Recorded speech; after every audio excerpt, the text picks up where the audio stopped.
Hey, what's going on, everyone? Isaiah Henry here. Big guest today we have on Team Grit. So that's going to be great. I'll give him a second to jump on here, and then we're going. Also put it out there, just working on two deals right now. We have a duplex and a single family home in Timmins. We're looking for a passive partner to help us take this investment to the next level. So if anyone's looking for an investment in Timmins, Ontario with first position real estate, feel free to send me a DM, give me a call. I got the buyer's package and everything all set up for you, but we'll get to that in a little bit later. So yeah, let me just make sure they're coming on here. Da, da, da, da, da, da. Send them a little invite right there. Okay, we got to get that. That's perfect. So it is May 31st, so the Bank of Canada rates are going to go up tomorrow. What are you guys thinking? We're going a full 0.5%, or we're going to go 2.5, or they're just going to shock everyone, just go up like 4% and just throw the world into an aggressive recession? That would be something very, very interesting. I think it's going to be 0.5. But we'll see. Yeah, there they are. They just hopped on here. So I'll give them a sec, and we'll get them going here. I think they're coming on right. Yeah.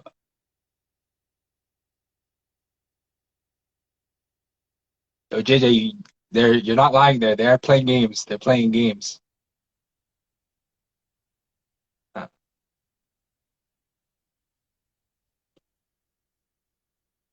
I think I got him. Unable to join. What happened?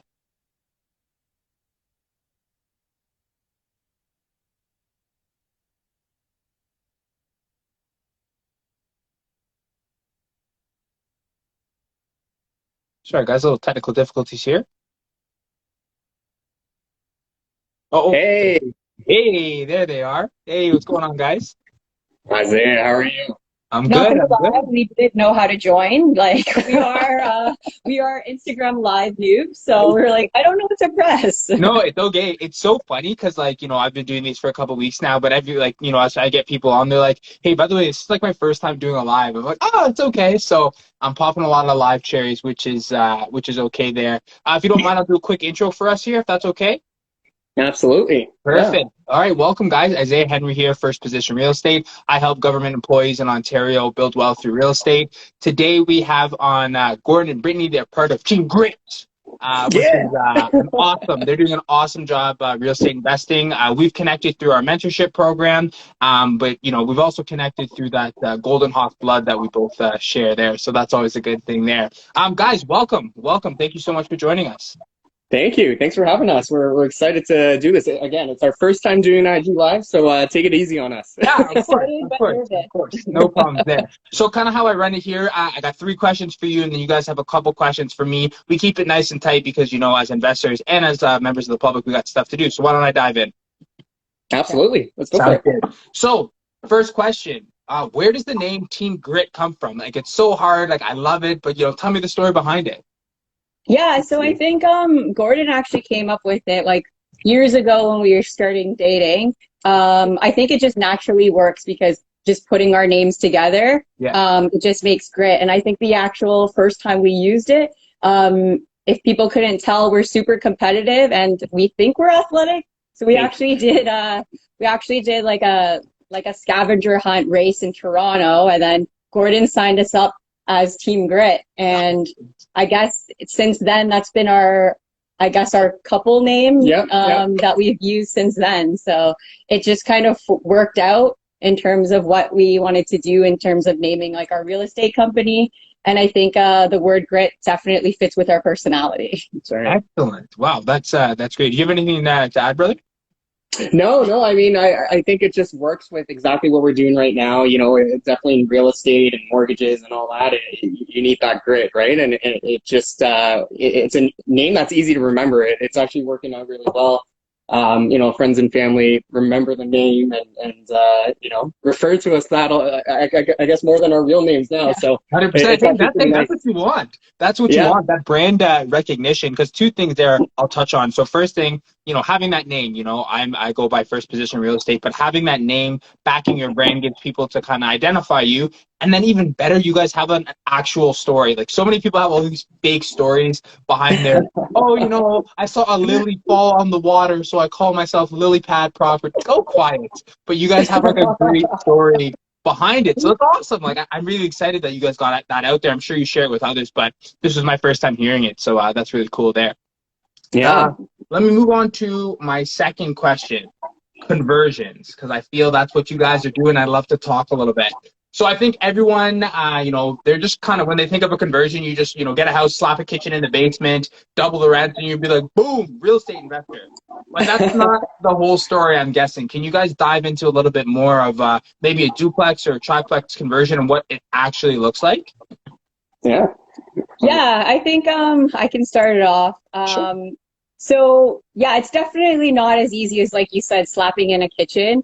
I think just think about how when you watch like a home reno TV show where, you know, you think it's going to be easy peasy and they're like, oh shoot, we opened up this wall and something's like leaking or mold. We haven't experienced that, but there's definitely been like a lot of things that we didn't expect, like having to update like water lines of roofing and all of that stuff. Yeah. So like definitely there is a formula for doing burrs and conversions, but like there always are going to be things that you don't kind of like account for. Yeah. But Yeah. I would say that the benefit of like the program that we're in is like when we encounter any of these incidences, just remember not to panic, because we can easily just kind of ask our coach, you know, ask different people in the network. And for the most part, someone else has experienced that too. And then kind of just share, you know, if they have contacts on how to deal with this, or just say like easier peace of mind that like it's not as bad as you think. Yeah. So I definitely think there's things that are unexpected, but you know, like I think our network really helps us kind of like figure out like how to kind of overcome those things. Yeah, and just to quickly add to, I think it's also important to be realistic when you're doing conversions, right? Like, I mean, you can't expect a perfect conversion where you go into it and, you know, your conversion costs are exactly what you expected it to be and that there's no issues. Like, there are going to be things that pop up, right? And so it's something that we, as a team, kind of build into our numbers. You know, we try to do things really conservatively. We have buffers built in, both from, you know, just a contingency plan from a rent perspective, from renos, from, you know, just uncovering these nasty surprises, right? Yeah. But as long as like you kind of have that in your plan, I think everything else, if it doesn't happen and it's great, like that's just extra gravy on top, right? For us and our partners. So yeah. That's awesome. So is that a strategy you guys, well, obviously, you know, been successful at it. Do you like it? Do you find it still working? And are you going to keep doing it?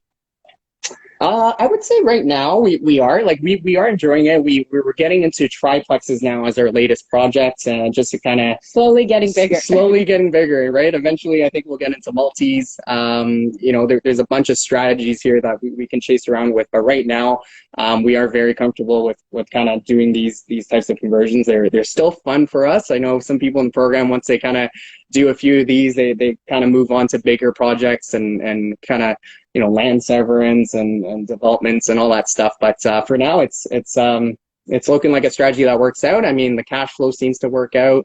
It looks like a good, you know, in general, good return on your investment. So yeah, I would say we continue are going to do these if we find deals that just work for us, right? Awesome. That's huge. And sorry, what was the market you guys are looking in mostly? We specialize in Welland and the Niagara region right now. We just find that they are cities that are easier to deal with. The price points make sense. You know, we live in Toronto, so it's not too far away from us. We decided to go with a market where, you know, it's not more than a 3-hour drive. I think anything a little more than that would be, I mean, some people do that, but for us, like we'd rather just kind of, with our busy lives, stick with something that's a little more closer to us, right? So it was strategically done that way. Yeah. That makes sense too. Well, that's a great segue into my next question here. So a lot of people, or at least me, I don't talk to a lot of people about their power team, especially when I do a live or I connect with them. But tell me a little bit about your power team. I'm curious, how have you developed it and how has it helped you guys grow as investors? Yeah, no, good question. She's pointing at me. No, I mean, you know, I think a big thing that's related, but kind of how we established that is his role and responsibility is when there's two of us, we did really have to figure out like, you know, how do we split up the work? So as you can tell, Gordon is the bubbly personality. So he's the one that makes the relationships to get the power team. So that's why I pointed to him. Yeah. So, I mean, I would say a big one with all of us kind of doing these types of conversion projects, general contractor, right? That's key. Like, I think we were lucky on early in our investing career to really get in touch with someone that, is timely, communicative, it's really fair in pricing and gets stuff done pretty quickly, right? So, over time, you develop trust. In the beginning, you're really just trying to see how they work and you're kind of testing that out, right? And we're at a point now where we completely trust them.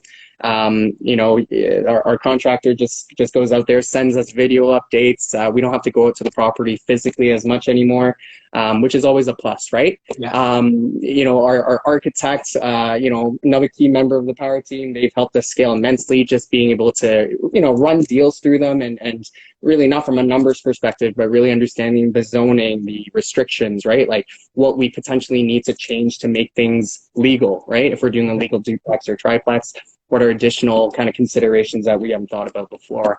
But apart from that, I would also say, like, recently we started developing our power team with just outsourcing people overseas, right? So we have a virtual assistant that works with Brittany pretty heavily, taking care of anything from social media to off-market deal analysis. We also have an accountant, financial analyst kind of guy on our team as well that helps keeps all our books in orders, right? Like I'm actually a C by trade, and I hate doing accounting. He's a fake accountant. I hate doing those numbers. But I love doing deal analysis. So it's one of those things where, not saying that work is below us by any means, but it really is work that we think we can kind of delegate out so we can kind of focus on things that we're better at or more interested in, if you will, right? So awesome. That's huge. Well, that's great. I feel like that's part of every investor's or even every business owner's part of their identities, like how they structure their power team, who they bring on, and how they do it. So it's really cool to dive in and hear a little bit about that. That's really awesome and encouraging. So that's cool. Well, that's all it is for me. I got the 3 out of the way. I got that. That's awesome. Did you guys have a couple questions for me? Yeah, I guess. Congrats, by the way, that you're now a real estate agent as well, right? Thank you. I guess that was a recent thing, right? Like, so I guess, like, how has that been going? Like, how has that helped you in terms of benefiting your real estate journey? Sure, for sure. So I'll give you 2 sides of that. So the first thing, I knew it was going to be hard, but dang, that's harder than I thought. And it's not a bad thing, not like hard, like, oh, no, don't do it. Hey, if you want to do it, come on and do it. So the first thing I'll say, a lot of investors are they teeter with it. Should I be a realtor? Should I not? The reason I was a realtor wasn't first to help my investing. It was first to be my active income. Some people flip, some people wholesale. I wanted to do real estate sales as my active income because I could see myself at 40, 45 years old, a little gray in the beard, a nice tight suit, selling 1 or 2 deals a year. That's going to be active. So that's why I wanted to do it. The thing I didn't realize is, one, a lot of money that's got to go out, especially when you start. A lot of money's got to go out to keep that license rolling.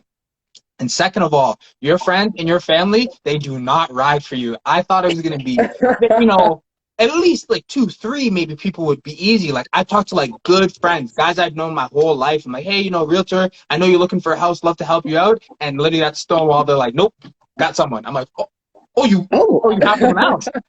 And for me, that was shocking. I'm like, wow, y'all are really not down for me, which is fine. You end up doing more creative stuff. And based on my experiencing investing in real estate, I have that little bit of a niche in that experience. So I'm okay. But that was very different for me. I thought it was going to be a little bit easier to get started. But, it's really grinding the gears to get started. But, hey, if you don't love being in the trenches, you got to get out of here. Yeah. Yeah, no, I think it's funny about how, you think you would be your friends and family would be, your probably first couple of clients. I think you probably feel sometimes that's similar for mortgages. Yeah. I think maybe it is just people could be sensitive about, sharing all of their financial and personal information, right? So I think, exactly. At least I'm sure you can chime in, but sometimes it will be the people when maybe like second removed, you're like, oh, I haven't talked to this in a while, but they'll reach out for like helping with your like mortgages, or I'm sure for real estate. But then yeah, some of the closer ones, it's like it could be a sensitive topic. Not sure if you have anything else to share. Yeah, I know you just can't take it personal, right? Like at the end of the day, everyone has their own reasons, and I know initially when I first started that career, I was like, what do you mean you won't go with me? Like, Yeah. you know, we talk every day, right? It's not personal, right? I guess you know, end of the day, it's just like I said, everyone has their own reasons. So yeah. And I think sorry, just to build off that, like I think it also helped like solidify working on your brand, because if you like were to rely on like, hey, I'm only going to rely on my friends, family, and referrals, and that's how the business is going to grow, I feel like you take a step back and you don't really, you know, grow your brand, grow your knowledge, because, you know, I'm very specific. Like I'm a Timmins specialist. Like you want to buy Timmins, that's me, I got you. If you want to buy in Durham region, specifically Oshawa and Clarington, that's where I'm specialized. And, you know, if you're just relying on your friends and family, you're kind of like, hey, where do you want to buy a house? And you kind of just go off them rather than you being like, hey, this is my brand. These are the pillars that I run by, and become more of a specialist that way. So yeah, fun. Awesome. Yeah, building off of that question I just thought of now. Speaking of brand, I guess, yeah, like how did you come up with your name as well? And like, what do you want your brand to stand for? Yeah, for sure. So First Position Real Estate, so the brand for me is because like you're in the mortgage industry, right? So the whole tagline that I was thinking when I started is like, it's nice to be in first position, because you could be a second position, you could be in a HELOC. There's so much other ways you could touch real estate, but you always want to be in first position. So I just like that. Like I just like, you know, like that mindset. Maybe it's the competitive edge in me for sure. But for my brand, what I'm really looking to is I help government employees in Ontario build wealth through real estate. I'm a government employee myself. I have been like my entire life. Like I worked for the city of Pickering, the biggest municipality, Toronto. I work for the province. Like I get the government employee struggle, and I don't think they need to do it for the rest of their life. So I help those people build wealth in real estate. Don't get me wrong. If you're not a government employee, don't get me wrong. I can still help you. I'd still love to work with you. But my niche is government employees building wealth in real estate. That's where I have a niche, and I understand it there. So yeah, I'm excited to work with people there and kind of help them also reach financial independence. Right. That's awesome. So I guess I know you specialize in your area right now with Timmins and all that, but I guess, are you thinking of expanding outside of that? Where do you kind of see yourself in the future, man? To be honest, I don't see myself leaving Timmins. Like I like it. Like I'm bullish. Like I've had pretty good relationships up there, and especially for what I want to do. At least for right now in the foreseeable future, invest in Timmins, trade in Durham. The reason I don't like to invest both is because, you know, as a realtor, you know, you're trusting me to bring you deals or to help you close properties. But if I'm buying the same properties that you're trying to buy, it's not wrong. It's not illegal. But, you know, if you're working with me and you want me to bring you deals and then I'm putting offers on the same deals that you want, so you'd be like, well, why am I going to work with you? I'll go work with someone else. So for me, I buy and sell in Durham. That's where I help people invest in real estate. And then personally, I invest in real estate in Timmins and do joint ventures up there. Awesome. I love it, right? Just be a specialist in the area. Make sure you know the ins and outs, right? Yeah. That's a good answer. Thank you, man. Do you guys have any other questions for me? I'm good on my end. Yeah, awesome. Yeah. Well, no, that's good. I like to be nice and short and sweet, get people interested, and then get go. So let me close up here. So guys, today it's Isaiah Henry, First Position Real Estate. Like always, I help government employees in Ontario build wealth through real estate. Today we had on Team Grit with Gordon and Brittany. Great guests. They're doing conversions out in the Welland in Niagara area. Guys, where can people find more about you if they want to invest or learn a bit more about what you're doing? Yeah, I would say best way to contact us is on Instagram. So our Instagram handle is @Team Grit Properties. So if anyone has any questions, is interested in chatting, they can reach us on Instagram. Awesome. That sounds awesome. That's awesome, guys. Well, thank you guys so much for joining us. I'm going to sign off there. Isaiah Henry here. Team Grit joined us today. Guys, you guys have a great day, and we'll talk soon, okay? Yeah. Take care, everyone. Have a good one. Take care. Bye. Bye.